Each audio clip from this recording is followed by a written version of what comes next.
ngayon po ay nandito tayo sa Barangay Golod at nagsasagawa ng optical mission atid ni Ate Roslyn at ang Roslyn Foundation.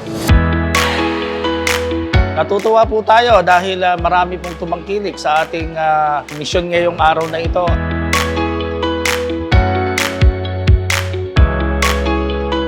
Nabigyan po natin ng libreng salamin si tatay dahil yung vision niya po sa reading is malabo po.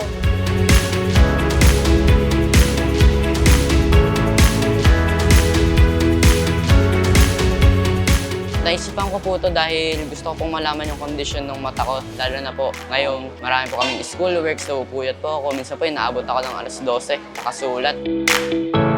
Mahalaga po ito para po sa mga kabataan na tulad ko. Lalo na po sa mga kapos sa buhay, yung mga hindi po makapagpa-check up, mabibigyan po sila ng ganitong opportunity. Isa pong mahalaga to na bagay para sa kanila.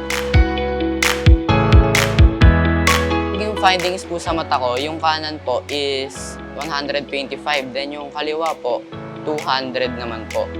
Nakakagulat po na hindi ako aware na ganito na pala kalabo yung mata ko para sa edad ko.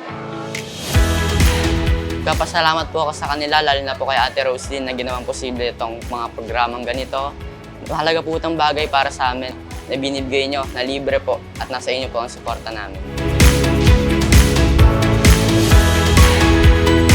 Sana dito sa buong Distrito 5 ay mas marami pa rin pong makarating dahil sa tulong ni Ate Roslyn at talagang alam natin na nasa puso niya ang pagtulong. Kaya ito po, tuloy-tuloy po ito, lalong-lalo na dito sa Distrito 5.